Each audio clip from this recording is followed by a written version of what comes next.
सदगुरु कबीर चौरा आश्रम परमहंस कुटिया में समस्त कबीर पंथ समाज द्वारा शहीद हुए 20 जाबाज शहीदों को नम आंखों से श्रद्धांजलि सभा का आयोजन हुआ। पानीपत के समस्त कबीर पंथ समाज के द्वारा सदगुरु कबीर चौरा आश्रम परमहंस कुटिया पानीपत में ग्वालन घाटी में हमारे देश के शहीद हुए 20 जाबाज सैनिकों की शहादत को कोटि कोटि नमन कर उन्हें नम आंखों से श्रद्धांजलि अर्पित की गई। श्रद्धांजलि सभा में सभी कबीर पंथ समाज की संस्थाओं के लोगों ने हिस्सा लिया।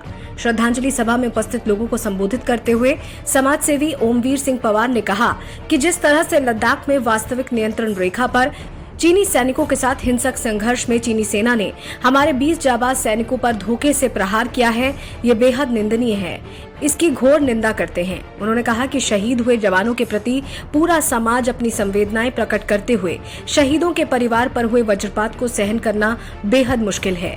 उन्होंने कहा कि ऐसे वीर सपूतों के प्रति साहस व सर्वोच्च बलिदान के लिए हर देशवासी कर्जदार रहेगा।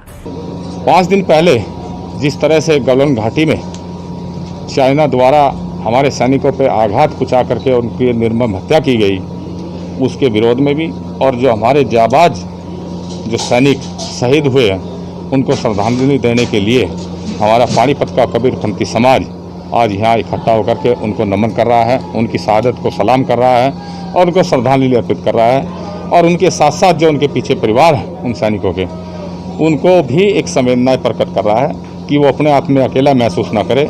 हमारा समाज भी उनके साथ कंधे से कंधा मिला करके खड़ा हुआ है। और इसी के साथ सबकी भावनाएं जो आज देखने को मिल रही हैं, सबकी भावना ये है कि चाइना के सामान का बहिष्कार होना चाहिए।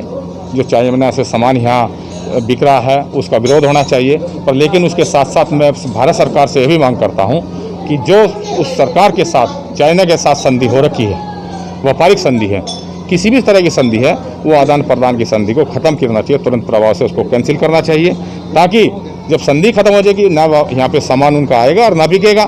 और उस संधि के तहत वो सामान अपना करके हमारे बाजार में बेचता है और हमारा पैसा ले जा करके अपनी आर्थिक स्थिति को मजबूत करता है। तो यह कहाँ की संधि?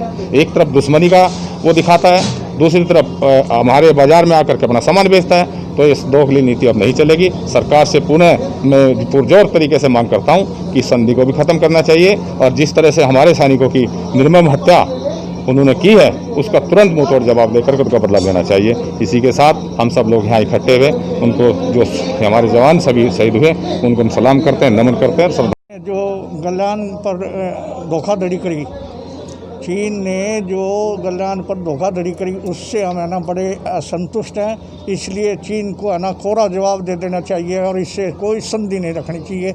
हम कबीरपंथी सारा समाज आपके साथ है। चीन की इस धोखेबाजी को लेकर पूरे समाज, शहर व समस्त देशवासियों में भारी आक्रोश बना हुआ है। पवार ने कहा कि चीन के प्रति हर भारतीय के दिल में एक कसक उठ रही है। उन्होंने भारत सरकार व प्रधानमंत्री से मांग की है कि ऐसे जाबाज सैनिकों की शहादत व्यर्थ नहीं जानी चाहिए। मोदी सरकार को चीन को उसकी करतूत का तुरंत प्रभाव से माकूल जवाब देना चाहिए। Bureau report A1 India.